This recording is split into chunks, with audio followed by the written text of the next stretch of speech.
This year, new technology fueled by AI will transform how we live, work, and play. To break down some of the hottest tech of the year, we have tech expert Amber Mack. Hey, Amber. Good morning. Let's start off by talking about wearable AI. What is that? Well, I think we've seen wearables for the past few years, but what people might not have seen as much is perhaps rings that are smart rings. So, of course, we've seen the wearable bands, we've seen the smart watches.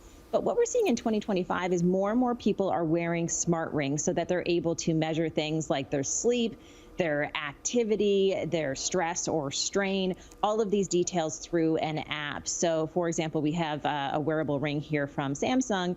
And what people like about rings like this is that you often don't have to charge them as much, so they can last a week or two. And so you tend to sort of set and forget them. How about robot helpers around the home? Yes, so we're seeing robot helpers. Of course, we've seen smart vacuums over the past couple of years, but what we're seeing again more and more is we're seeing these robot helpers that are helping with that exterior work. So we're seeing robot helpers that are helping with snow blowing, with yard work.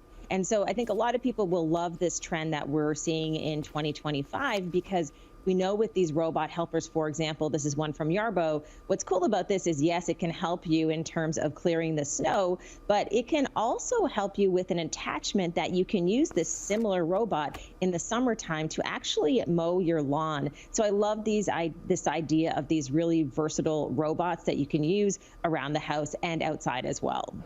That's really cool, Amber. How do they use AI to make these kind of helpful robots? Yeah, that's a really great question. So I think, many of us have been talking about AI for the past couple of years. And so what we're seeing with some of the smart technology with robots, for example, is that AI will help them map certain areas so they get smarter over time. So they could know exactly where your driveway is. They could know, again, sort of the dimensions or shape of your lawn. So the more they do this work, the smarter they get. So really cool in terms of this technology. Okay, now I understand. So how can AI help some people at work? Yes, absolutely. So really what we've seen the past couple of years is people have really loved using chatbots like ChatGPT. But when we're thinking about trends for 2025, what we're seeing are smart assistants that are a little bit more evolved. These are called AI agents. Now, we can think about the difference like this. With a chatbot, you're able to get information. With an AI agent that you could build on your own, this agent can actually go out and do things for you. So take action. What do I mean by that? If you want to go on a trip, maybe to New York City or somewhere, the agent can go out and it can source hotels for you. It can actually take that reservation, add it to your calendar. So it does a lot more than just giving you information. Amber, what are smarter assistants? Well, when we think about some of the trends that we're seeing right now in transportation, one of the things that I'm really excited about, especially when it comes to our vehicles, is this buttonless future and screenless future. So we're seeing companies, Rivian is a good example, where they are launching a smarter assistant in the car that can help you not just answer questions using your voice, but also help you as far as the maintenance of your vehicle. So this is really cool. It can help you do diagnostics, all of those things. And again, we see AI built in here as well. And Amber, we have about a minute left, but I wanted to ask you, what is the level of personal information that you have to give out when you're using these kinds of AI tools? And how can we keep ourselves safe if you do have to give out personal information?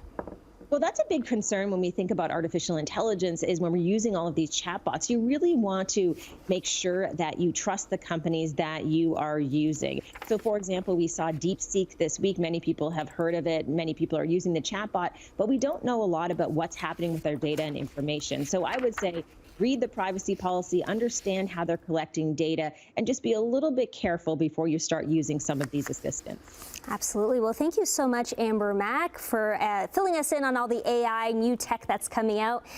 Thank you. We appreciate it. Thanks for having me.